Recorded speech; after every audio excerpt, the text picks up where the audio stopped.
Kia ora koutou katoa. Good afternoon, everybody. We're now at day 3 of our COVID response plan, following the emergence of new community cases in Auckland on Sunday.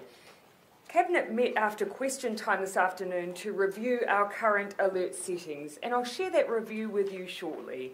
But first, I will hand over to Dr. Bloomfield to provide the very latest numbers that we have. Thank you, Prime Minister. Kia ora koutou katoa. So, as you would have seen in our 1 o'clock statement today, we've confirmed 2 new cases in the community, and in addition there was 1 new case in managed isolation overnight. So both of those new cases are linked to our existing cases that we identified over the weekend. In this scenario, and as we continue to investigate the source of transmission for these cases, we should be encouraged that all 5 of our cases remain in a tight configuration with clear epidemiological linkages. Both of the new cases are students at Papatoetoe High School. Case D is a classmate of the original case A, which was the 13-year-old girl who attends Papatoetoe High School, had already been identified as a close contact because she was in the same class and as such was in isolation. And case E is that new case's sibling from the same household. Both these 2 new cases continue to undergo case interviews at home in strict self-isolation, and as those interviews continue, we have identified a number of locations of interest that will be loaded onto the Ministry of Health website. We will also send out a media advisory with these locations of interest as that information is confirmed this afternoon. I can just now also confirm that a further member of the household of cases D and E has tested positive this afternoon, while the other 2 members of the household, which there are 5 members in total, have tested negative, 1 on Monday and 1 today. Scoping of any additional locations of interest is underway, and I should point out that the latest positive test of a member of this household, this person has been in isolation during their infectious period.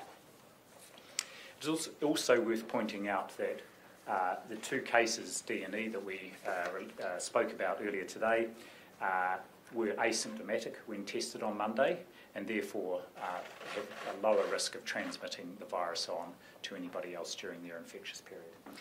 I recognise that these additional cases may cause concern for the school community and indeed across the wider community, but it is reassuring that they are all linked and were identified through the testing that was put in place specifically for this purpose. I really want to thank Papatoetoe High School, its leaders, staff, students and the wider community for the brilliant way they have responded to this week's developments. Their prompt actions, willingness to be tested means our system has been able to kick in as it should have and identify these cases. Just a reminder, of course, COVID-19 is an unwanted visitor. No one at the high school invited it in, and this situation demonstrates just how the virus can exploit any chance it is given. However, the possibility of finding new cases was something that we are prepared for, and the system continues to follow up as we would expect. I'm sure there will be interest in what's happening around the high school, around its reopening. So our original case's last possible date of exposure at the school was the 10th of February, now 7 days ago. And cases D and E, the ones we announced earlier today, were not at school during their infectious period. We are confident that contact tracing and testing of any school-related contacts has been robust. However, to provide all possible reassurance to the community, the high school will remain closed for the rest of this week and reopen on Monday the 22nd of February. I can confirm that all students and staff will be expected to have had a negative test result before returning to school, and indeed most have already done so. Staff, students and their households are being asked to work from home or stay at home for the rest of this week and to avoid large gatherings and inviting visitors around. Any close contacts of our existing cases, including the other students in the class who were identified as close contacts, need to remain and will remain in isolation for 14 days and will have a subsequent test before they are released. Testing is going to be available again at the school on a Saturday and Sunday for any students who haven't had a test yet, and for any others of the community who would like to have a test of course, anyone who is symptomatic should promptly get a test as well. Our case investigation and contact tracing for these 2 additional cases is well underway. And if we think back on our original 2 cases, as at 3 o'clock this afternoon, the 31 close contacts from Case A and the 1,523 casual plus contacts were identified at the school. All of the close contacts, bar the 1 we announced today, have returned negative results, which is very encouraging. And in terms of the other students in the class, nearly 80%, that is 1,159, have returned negative results, and there are still 363 outstanding.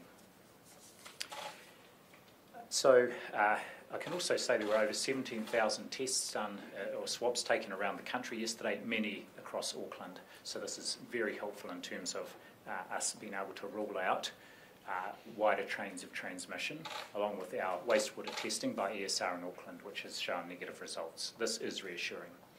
Finally, just a message to Aucklanders who need to access health services. Under Alert Level 3, health services are open and you should attend any health appointments you have, and certainly if you have urgent health needs, do not delay seeking medical attention. All hospitals, pharmacies, GPs and urgent care clinics are fully open to provide care to people. And of course, anywhere in the country, if you're unwell with the symptoms of COVID-19, please call Healthline to arrange a test. If you are in Auckland and have symptoms, then you should call the hospital or clinic before going to an appointment. Thank you, Prime Minister. Thank you, Dr. Bloomfield. Before I begin today, I want to say a word of thanks to everyone. When we were here on Sunday and shared the news that we would be changing our alert levels, I know everyone would have felt gutted. But everyone has put a huge amount of work in since. Between midnight Sunday and 10 a.m. this morning, I think it's a total now of over 23,000 tests that have gone through. We've also carried out wastewater testing in Auckland, and so far the results we have been negative.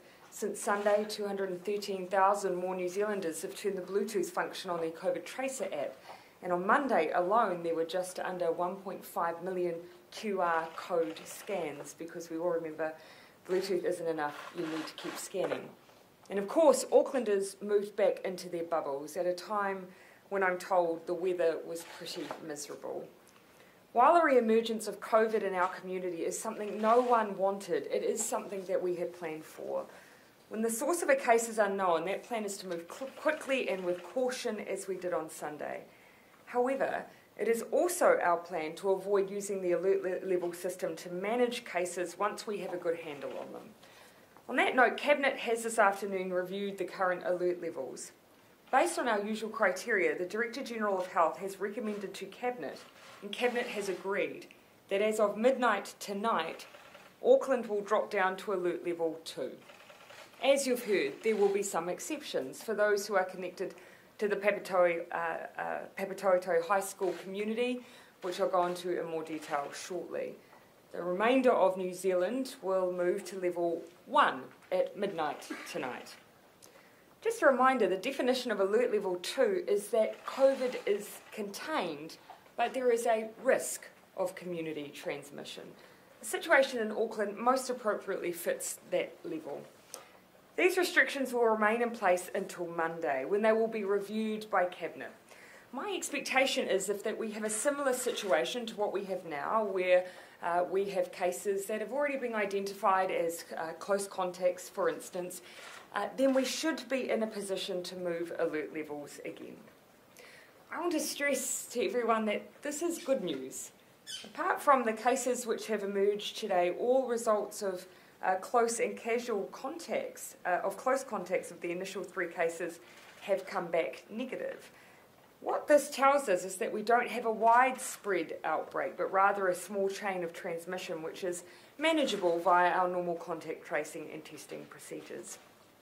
In terms of level 2 restrictions in Auckland, as I said, the one exception will be Papatoetoe High School, where we're asking students and the school community to do things a little differently. Students at the school, along with their families, are being asked to stay at home, and they will need to return a negative test before they can return to school on Monday. A quick reminder of what Alert Level 2 means for the rest of Auckland. Schools will be reopened. you're able to travel to other regions. You must, of course, still wear face coverings on all public transport. There can be no more than 100 people at social gatherings, including weddings, birthdays, funerals, tangi and church services.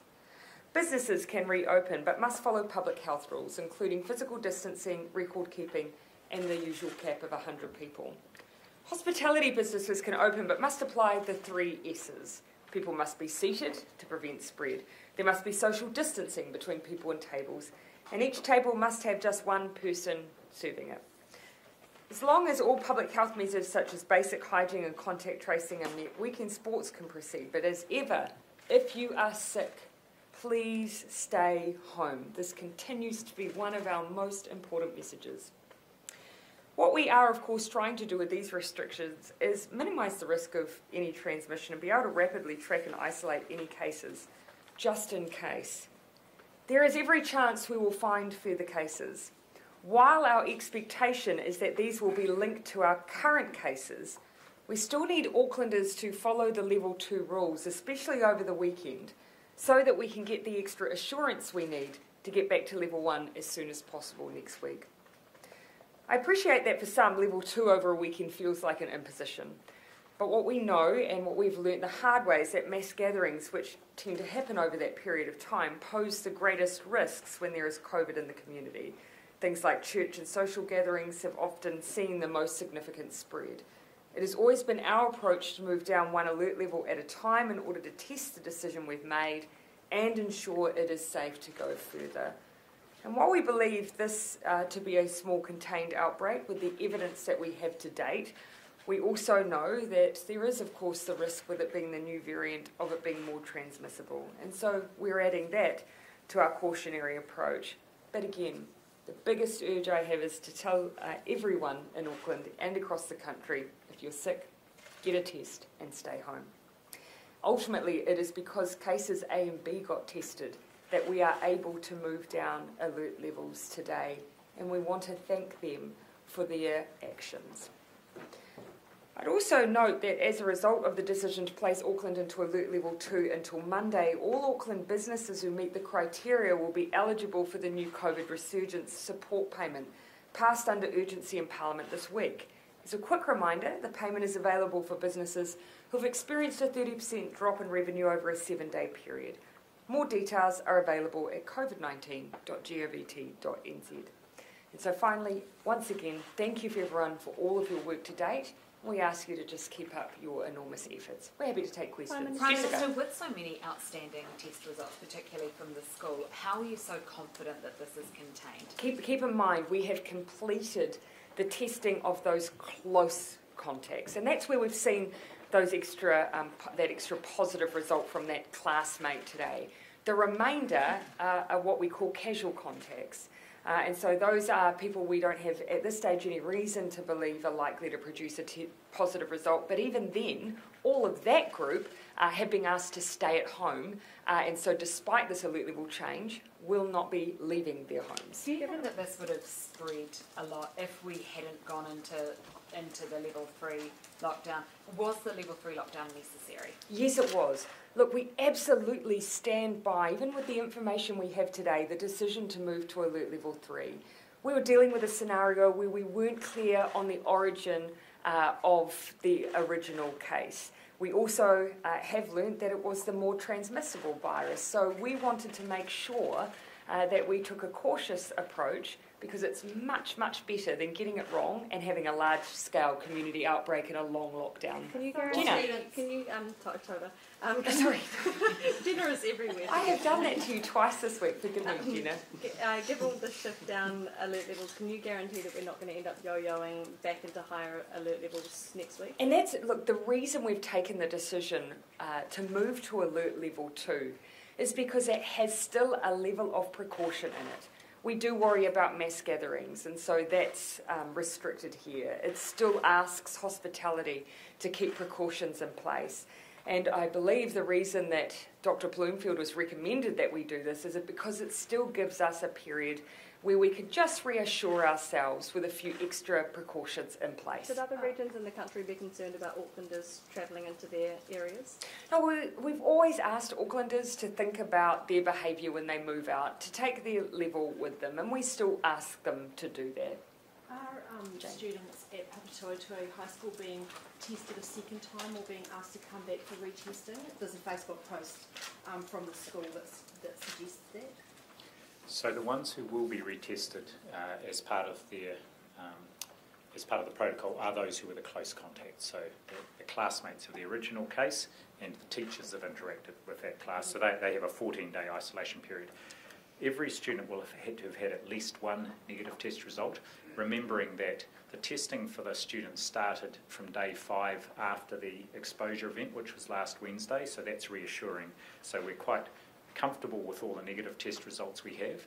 Anyone who develops symptoms or who wants a second test can do so over the weekend, and every student and staff member will need at least one negative test before they return to school Monday. And how much stop or how much, I suppose, reassurance has been given by the wastewater testing in terms of the regional signals that it gives you? So it's one element of the sort of reassurance, not just the testing this week, but the previous testing as well, which provided us with perhaps some confidence that there wasn't widespread community transmission. If there was any transmission, it might have been more local. I should say that there's an extra testing site that is just covering the Papatoetoe community, and that result is due back either later tonight or in the morning. So again, that will provide us with some further information. That was a testing site that was specifically added just for this purposes of this particular outbreak. Okay, Jason, then Henry. Was there any thought to jumping down to an alert level 2.5 or something in between where we are now at level 2? So we are continuing to ask, as part of this, of the order that is being prepared, we will be asking the rest of the country to keep up the mask use on public transport. So I should add that. That is an additional element. Otherwise, we're moving to a straight level 2. But keeping in mind in previous iterations, when we've had a 2.5, it's often been the addition of something like mask use, which we've now added in the orders already. So now in Auckland we are using them as a matter of course. Look, actually the debate was more less so around whether the level 2 settings were right, because by and large people felt comfortable with that.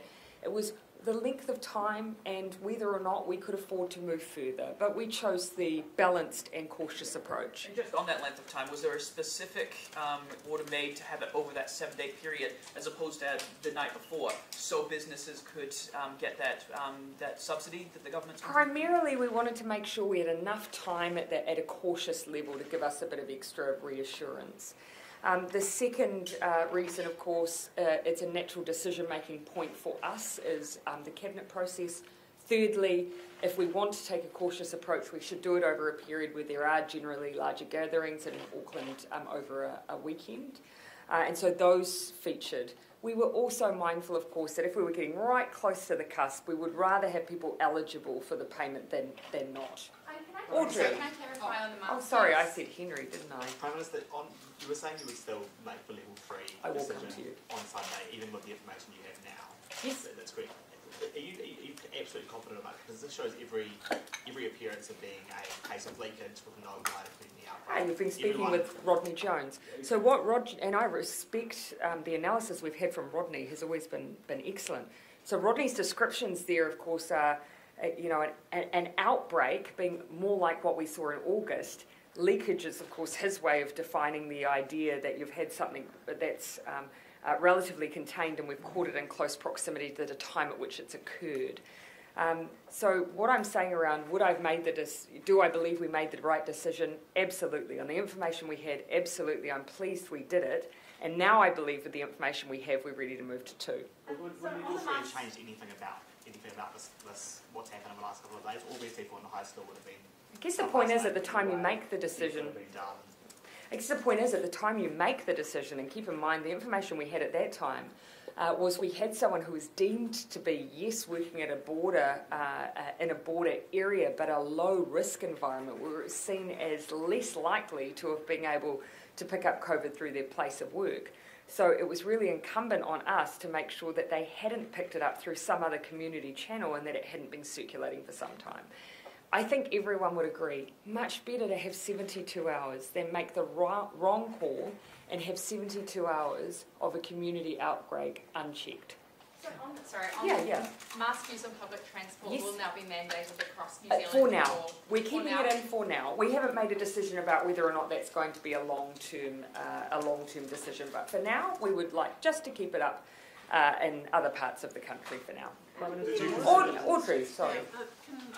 Dr. Bloomfield, can you just clarify the locations of interest for case D and E? I mean, are there many of them? And I thought you said they're not infectious, they weren't infectious when they went to them, so... They were asymptomatic. So the infectious period, so cases D and E were tested on Monday as part of the testing for the high school community.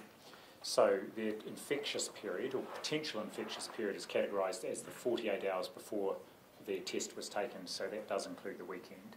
There is a handful of locations of interest. The details of those and the timing that they were there is just being finalised and will be available at any time this afternoon. We will get that. How many? And I mean, A handful, as far as I'm aware. Yes. Oh, Audrey, I think the reason that Dr. Bloomfield has given that context of, while we're of course releasing those areas, places of interest, the point that's being made to us by those who are experts in the area is if you are asymptomatic, the likelihood of you being of transmission is of course much, much lower. How confident are you? Prime Yeah, okay, I'll come here and then over to Gina. On the nationwide masking on public transport, that's been something that's been bubbling away for some time now. What would your thinking be if you were to remove it now, given that there's been... We didn't, look, at this point, we've obviously always made the decision that we would have it in place for Auckland. At this present point in time, the decision was that we would keep that consistency for a time, out of that abundance of caution. I don't want to preempt a decision. A longer decision over whether or not we'd keep it in long term wasn't had. It's likely that we'll have that down the track, and potentially at the same time that we discuss QR code use, because that's something Cabinet also wants to discuss later. You mentioned the House that you were going to, the Cabinet would discuss mandatory QR code scanning. When do you, is there a timeline for that? Once we receive advice. I mean, I think the issues have been pretty well traversed. The thing that I think we all accept is if we do go down that track, enforcement's going to be tricky. And so we're always cautious about bringing in things that we say we're mandating something, but we're really relying on people just to do the right thing. And so we've got to think through all of that, because people, if they know it's compulsory, you really want to see the uptake high at that point as well. Have you heard whether Have you heard whether one of today's cases works at McDonald's in South Auckland, and if so, what risk that poses? Yes, one of today's cases does work at a McDonald's, and we're just confirming the details of exactly when that case worked there, and of course the nature of the role that the person had will relate to the potential risk. What I'll just emphasise is what the Prime Minister said, and I said earlier on. In fact, this case has not had any symptoms throughout, was asymptomatic when tested, and indeed was asymptomatic during the weekend period. But given the potential for so much person-to-person contact working at a McDonald's, did that have any bearing on your decision today? We certainly knew that information, that this case worked at a McDonald's, but we were also, the early information we had about the length of time that the person was at work and the nature of the role there was something that we took into account as well. All of this featured in our thinking. And just remember, of course, Level 2 is designed to have situations where we are contact tracing individuals who are casual contacts or close contacts in the community in an environment where people are not staying put full-time. Level 2 is built for that. It is built with the idea that you may having to contain cases at that level. Which McDonald's is it in South Auckland? I don't know exactly, actually. All of that detail, I imagine, will be out in fairly short order. Yeah, one of the suggestions. I imagine well before you go to broadcast, we'll have that information with you. One of the suggestions to reduce New Zealand's risk profile during this most risky period is to reduce the number of international arrivals overall. Australia has done this. So a couple of questions. Do you have any appetite to explore this in beyond little tweaks? And second of all, would you have a legal basis to do that without breaching your rights? What has been raised with me every time the issue of reducing the risk profile by having a smaller number of booking spaces has been that we would run the risk of being challenged over whether or not we were impinging people's ability to get home. And so that is a factor that we think about. It is already pretty tough. You know, they book out quite quickly and people are having to book a long period in advance. One of the things that's reducing the risk profile in New Zealand is the fact that we do have a significant number of Australian returnees where the risk profile is much lower. And so previously, I haven't looked at recent numbers, they were sitting at about 40% of those who were in our facilities. And so, again, that makes a difference to the overall risk. Another thing that's reducing the risk profile is that the testing pre-departure, we've seen a steady decline in the overall rate of infections coming in. I believe I saw analysis that's saying since September it's really started dipping back a bit. And that's in line with some of the transmission patterns we're seeing overseas. So no goals to reduce the number? Not at this stage, no. I'll come to Jessica. Dr. Bloomfield, just to follow up on the McDonald's question, when you said the nature of their role, do you mean that they didn't have a front-facing, public-facing role? Is that what you mean? Look, all the details will be released, but we certainly have some information about the nature of the role, and it was helpful in terms of the decision, but we will release that information. What I do want to say, and I make no apologies for this, is it is important that we have had the opportunity to talk with the employer because they need to make arrangements for other staff members and ensure that that is all in train before we make a public announcement about anything like that. We're talking a matter of hours, but I think what's most important is, of course, we had this information at 3:30 when we made the decision. I'll come to you, Jason. You said that the Minister of Health and Dr. Bloomfield had advised and you agreed to moving down to level 2 and level 1 respectively. Was the advice about the time frame, was that accepted as well in terms of Monday? Yes. So it was basically a blanket agreement? Perfectly aligned. Was there any discussion in Cabinet, any disagreement? Oh, as I've indicated, some of the discussion was when the review period for level 2, pretty solid consensus around the movement. But a bit of a discussion over, were we confident enough to move a little further? When should we have the review period? These are good discussions that we have as a team, and I think it means that we really traverse all of the issues. But overall, everyone totally comfortable with this outcome. Minister criticised some of the countries leading epidemiologists yesterday. So what was Minister that? Hopkins, he directly criticised some of the countries leading kind of media epidemiologists yesterday in the debate. He said that they should stop talking about border failures because this made it harder for them to hire and retain staff at the border. And do you endorse those comments? Yeah, I just to be fair to Minister Hopkins, I think what he's trying to say is when we have an issue at the border, that's often a result, of course, of the fact that ultimately it is very, very hard not to have any circumstance, and you see other countries, Australia, experiencing the same, where the virus never ever emerges. And so I think the point that he was trying to make is that we have humans involved here who are doing their best every single day. We try and put layers and layers and layers of filters to try and pick up if there are any issues. But we are very careful not to try and lay the idea of failure or blame at the feet of individuals. And so I think he was pointing to that language being a bit tough on those who do a very hard job. We've seen some kind of leak from the border, or seemingly from the border in this case, every month or so, quite a while now. Is that kind of just going to be the case going forward? That you need to have a perfectly watertight system? I think it is. I think it is absolutely fair to say that with a virus, perfection is very, very difficult. But what we can have are these layers. I mean, at the moment, when you think about the hypothesis for what has happened here, given we haven't traced anything beyond the place of work, that place of work was deemed to be low risk. And yet here we have this case. And so I think, again, it just demonstrates that this is a tricky virus and people are doing the very best they can. Are you worried that there might be quite a lot of complacency after after people get vaccinated, especially with the first dose? That's going to be something we have to be careful about. All of the comms I've seen to our frontline workforce are very clear. This vaccine now means that we are protecting you as a person. It does not mean that you will not be able to pass COVID on. So all of the other protections need to stay in place. New Zealand has now had experience. Oh, sorry, and then I'll come to you, Jane. Will people in the high school community be subject to a public health order instructing them to isolate, or is this sort of a nice to have? So we contemplated that, and it's certainly a tool we could use. However, what I would say is, and as I said in my comments, the school has been incredibly supportive and cooperative around the measures to date, and with the expectation that students require a negative test before going back on Monday, and the support that can go in to support that school community, we didn't feel that an order was necessary to achieve what we wanted to achieve, and so we'll be working closely with that school community to achieve the outcome we're after without an order. Given the Marist College cluster was the second largest we've seen in the country, does that give you any pause, or does that inform how you respond here?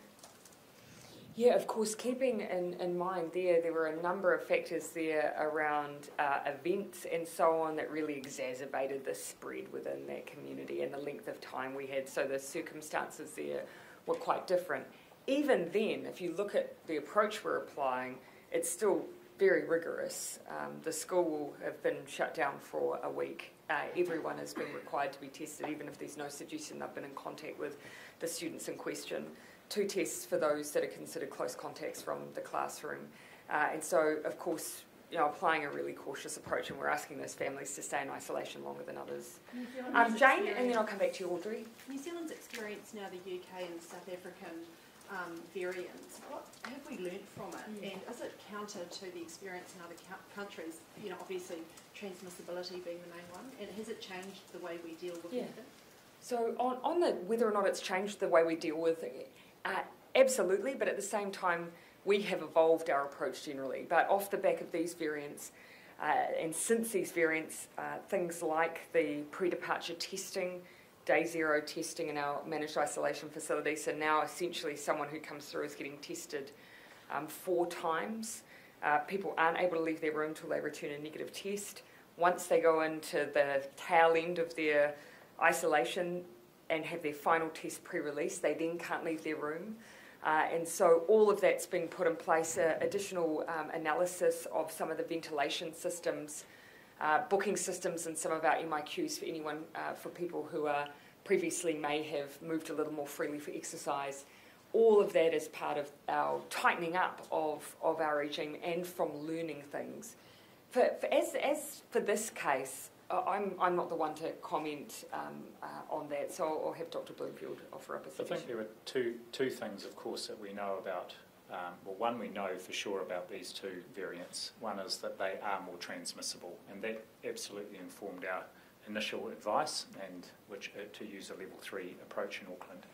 The other thing that which is, I guess, modifying our response, is the suggestion that they may have a shorter incubation period. And so it really demands us to get in quickly with identifying contacts, isolating, and then subsequently testing them. So that's, I guess, I think our contact tracing has continued to improve, and we've seen again in this instance our ability to identify and isolate people and then follow up and get the testing done at the right time has been really good. So it's not surprising though that the 2 instances haven't been more infectious or created bigger outbreaks. This is actually an interesting point that Dr. Verrill has made in one of our meetings.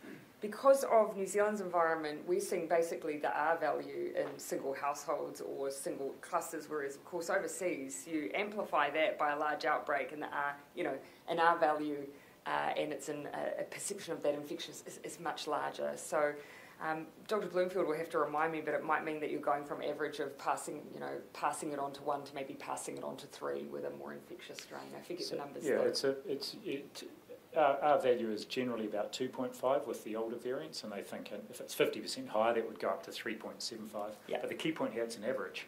And as we've seen here, and if you look at even the original studies, most people don't pass it on to anybody else, even in a household. Yep. And we saw this in the Northland case, where even the very close household contact didn't get infected. Whereas there are some individuals who seem to infect other people without even having been in the same room as them. So this is what pushes the average up to maybe 3 or 4, but there are some individuals that will infect literally dozens or even hundreds of people. But on average, we're talking one person infecting 3. So even though it's more infectious or more transmissible, that's the kind of on average numbers I think that we're talking about. The one other thing that we're looking to change, as we've said, we're going through the order, and because the assessment was made over the likelihood of someone being at risk based on human-to-human contact with those who might be returnees or airside.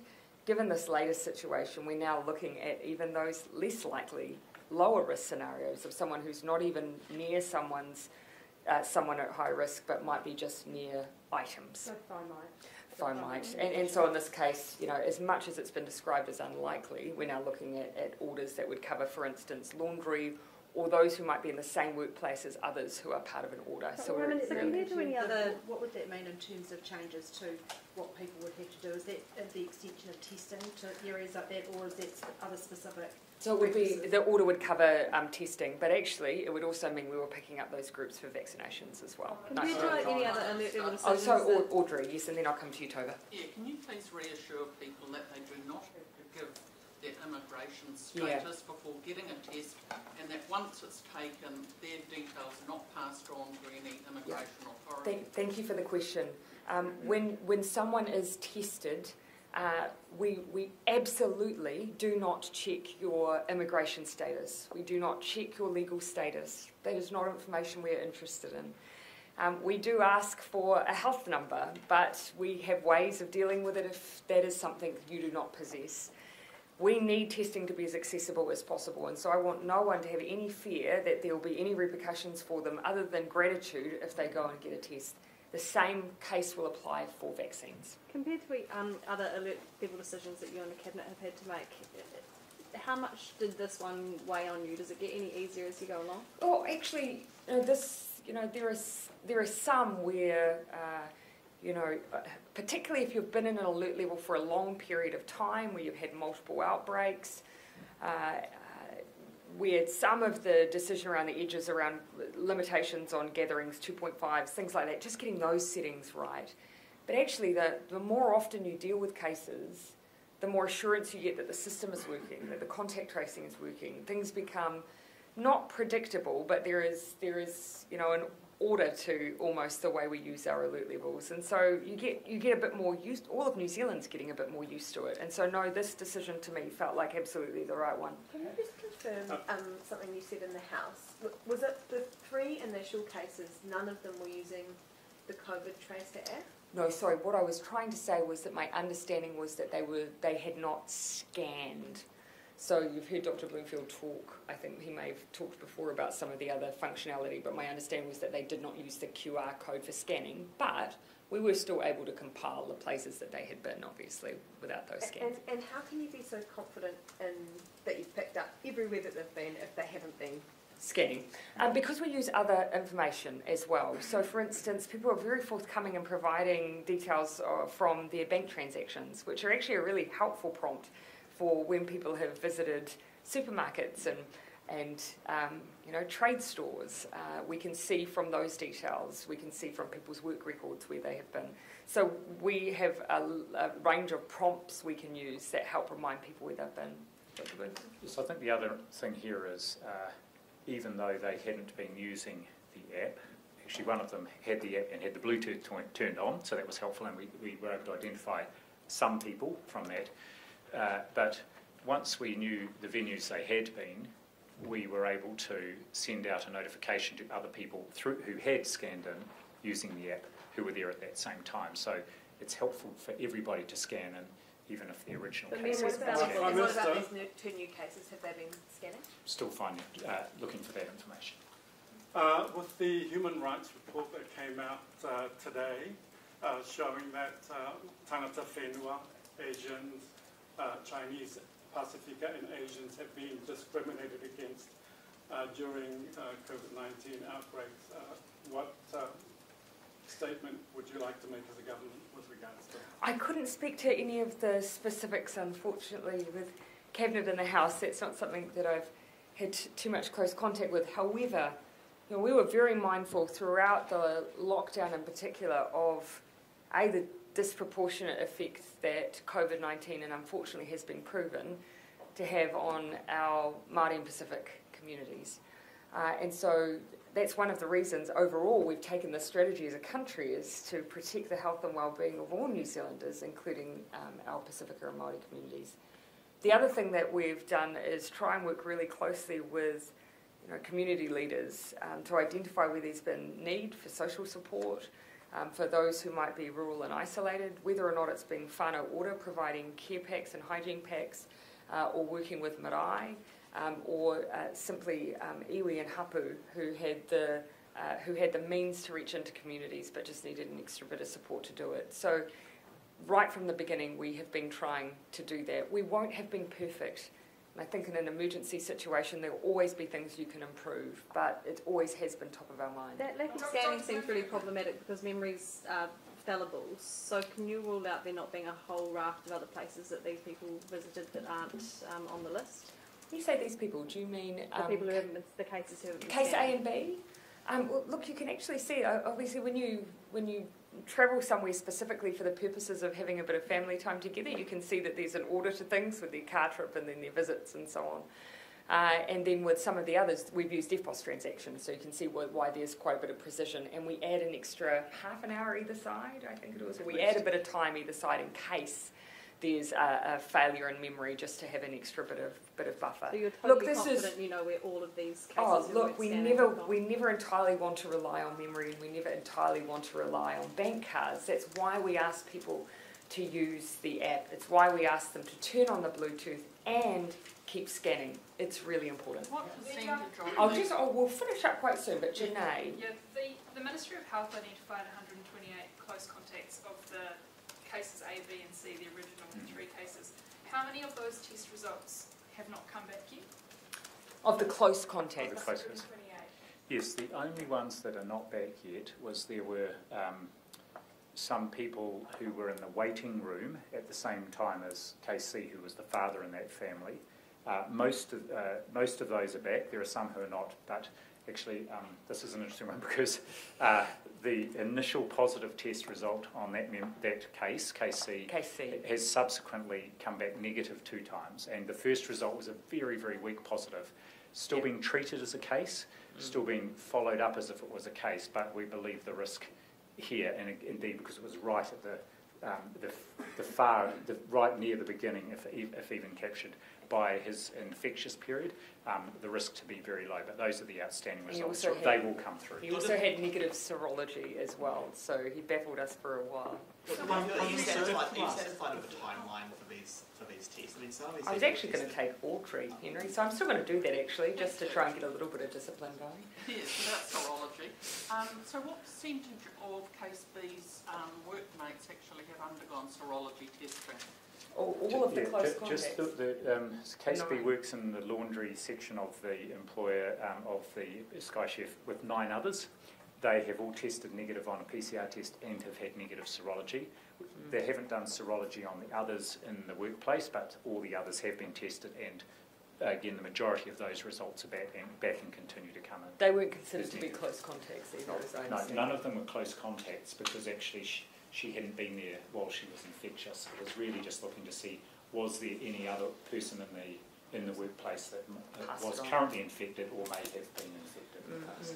Okay, we'll finish up with one last question. Thomas. Prime Minister, if the last Auckland lockdown had looked like this, the August one, if the cases come back looking like this, would you have made the same decision, or are you getting to know the virus more and getting more comfortable with the systems that manage it? I will never be comfortable with COVID-19. There is an indescribable anxiety that comes with the daily grind of managing a pandemic, and I think we all feel it. But you do learn things. Undoubtedly you learn things. With that first outbreak, though, in many ways it was vastly different. I mean, the first part of it came at an alternate workplace to where we even found that those index cases really were. So a very different scenario, and you can see that by the different stages we're at now with this one.